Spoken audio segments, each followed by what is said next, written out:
जी, मेरा नाम है निक्षय मौर्य और आप सुन रहे हैं कथा with your story teller Nikshay Maurya. और आज की कथा है वट सावित्री की व्रत कथा। वट सावित्री पूजा करने की विधि। पंडितों के मुताबिक वट सावित्री व्रत में सुहागन सुबह ब्रह्म मुहूर्त में उठकर स्नान आदि से निर्वृत्त होकर व्रत का संकल्प लेती हैं। महिलाएं 16 श्रृंगार कर 2 टोकरी में पूजा का सामान लेकर वट वृक्ष के नीचे बैठकर वट सावित्री की कथा सुनती हैं और वट वृक्ष को जल से सींचती हैं। इसके बाद वट वृक्ष को रोली चंदन का टीका लगाती हैं और हाथ में कच्चा सूत लेकर वृक्ष में लपेटते हुए परिक्रमा करके पूजा संपन्न करती हैं। पंचांग के मुताबिक ज्येष्ठ अमावस्या तिथि 5 जून की शाम 7:54 पर शुरू होगी और 6 जून की शाम 6:07 तक रहेगी। उदय तिथि के अनुसार व्रत सावित्री व्रत 6 जून को रखा जाएगा।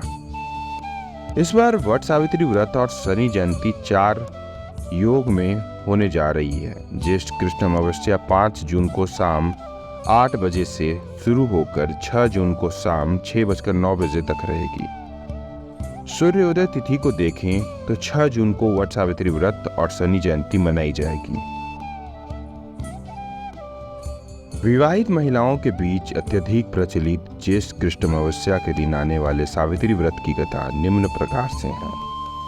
भद्र देश के एक राजा थे जिनका नाम अश्वपति था। भद्र देश के राजा अश्वपति की कोई संतान न थी। उन्होंने संतान की प्राप्ति के लिए मंत्रोच्चारण के साथ प्रतिदिन 1 लाख आहुतियां दी।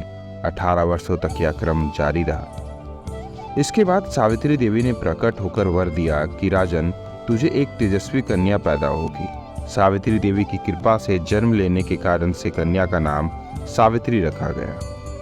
कन्या बड़ी होकर बेहद रूपवान हुई। योग्य वर न मिलने की वजह से सावित्री के पिता दुखी थे। उन्होंने कन्या को स्वयं वर तलाशने भेजा। सावित्री तपोवन में भटकने लगी। वहां साल्व देश के राजा धुम्धसेन रहते थे। क्योंकि उनका राज्य किसी ने छीन लिया था, उनके पुत्र सत्यवान को देखकर सावित्री ने पति के रूप में उनका वरण किया। ऋषि राज नारद को जब यह बात पता चली तो वह राजा अश्वपति के पास पहुंचे और कहा कि हे राजन, यह क्या कर रहे हैं आप? सत्यवान गुणवान है, धर्मात्मा है और बलवान भी है, पर उसकी आयु बहुत छोटी है। वह अल्पायु है। 1 वर्ष के बाद ही उसकी मृत्यु हो जाएगी।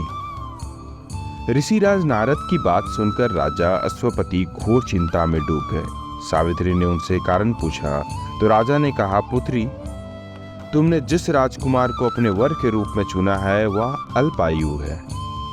तुम्हें किसी और को अपना जीवन साथी बनाना चाहिए। इस पर सावित्री ने कहा कि पिताजी, आर्य कन्याएं अपने पति का एक बार ही वरण करती हैं। राजा एक बार ही आज्ञा देता है और पंडित एक बार ही प्रतिज्ञा करते हैं और कन्यादान भी एक ही बार किया जाता है। सावित्री हट करने लगी और बोली, मैं सत्यवान से ही विवाह करूंगी। राजा अश्वपति ने सावित्री का विवाह सत्यवान से करा दिया। सावित्री अपने ससुराल पहुंचते ही सास ससुर की सेवा करने लगी। समय बीतता चला गया। नारद मुनि ने सावित्री को पहले ही सत्यवान की मृत्यु के दिन के बारे में बता दिया था। वह दिन जैसे जैसे करीब आने लगा, सावित्री अधीर होने लगी। उन्होंने 3 दिन पहले से ही उपवास शुरू कर दिया। नारद मुनि द्वारा कथित निश्चित तिथि पर पितरों का पूजन किया। हर दिन की तरह सत्यवान उस दिन भी लकड़ी काटने जंगल चले गए। साथ में सावित्री भी गई। जंगल में पहुंचकर सत्यवान लकड़ी काटने के लिए एक पेड़ पर चढ़ गए। तभी उसके सिर में तेज दर्द होने लगा। दर्द से व्याकुल सत्यवान पेड़ से नीचे उतर गए। सावित्री अपना भविष्य समझ गई। सत्यवान के सिर को गोद में रखकर सावित्री सत्यवान का सिर सहलाने लगी। तभी वहां यमराज आते दिखे। यमराज अपने साथ सत्यवान को ले जाने लगे। सावित्री भी उनके पीछे पीछे चल पड़ी।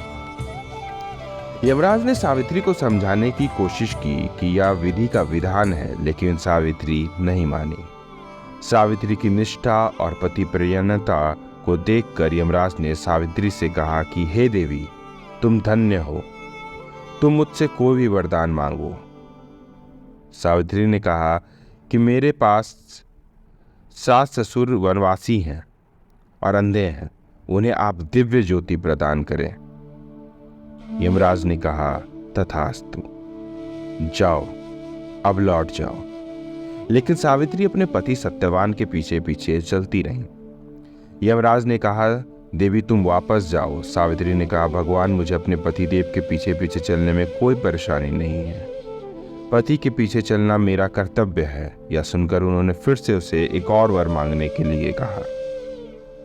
सावित्री बोली, हमारे ससुर का राज्य छिन गया है, उसे पुनः वापस दिला दे। यमराज ने सावित्री का यह वरदान भी दे दिया और कहा अब तुम लौट जाओ। लेकिन सावित्री पीछे पीछे चलती रही। यमराज ने सावित्री को तीसरा वरदान मांगने को कहा। इस पर सावित्री ने 100 संतानों और सौभाग्य का वरदान मांगा। यमराज ने इसका वरदान भी सावित्री को दे दिया। सावित्री ने यमराज से कहा कि प्रभु, मैं एक पतिव्रता पत्नी हूं और आपने मुझे पुत्रवती होने का आशीर्वाद दिया है। यह सुनकर यमराज को सत्यवान के प्राण छोड़ने पड़े। यमराज अंत ध्यान हो गए और सावित्री उसी वट वृक्ष के पास आ गई जहां उसके पति का मृत शरीर पड़ा था। सत्यवान जीवित हो गया और दोनों खुशी खुशी अपने राज्य की ओर चल पड़े। दोनों जब घर पहुंचे तो देखा कि माता पिता को दिव्य ज्योति प्राप्त हो गई है। इस प्रकार सावित्री सत्यवान चिरकाल तक राज्य सुख भोगते रहे। अंततः पतिव्रता सावित्री के अनुरूप ही प्रथम अपने सास ससुर का उचित पूजन करने के साथ ही अन्य विधियों को प्रारंभ करें। वट सावित्री व्रत करने के और इस कथा को सुनने से उपवासक के वैवाहिक जीवन या जीवन साथी की आयु पर किसी प्रकार का कोई संकट आया भी हो तो वह टल जाता है। तो ऐसे ही अन्य कथाओं के लिए सुनते रहिए कथा with your story teller Nikshay Maurya. ऐसी कथाएं यहाँ आती रहती हैं, हम आप तक पहुंचाते रहते हैं। और आप हमारे कथाओं को लाइक करें, शेयर करें और अगर कुछ कहना चाहते हैं तो कमेंट करें और हमारे चैनल को सब्सक्राइब करें। धन्यवाद।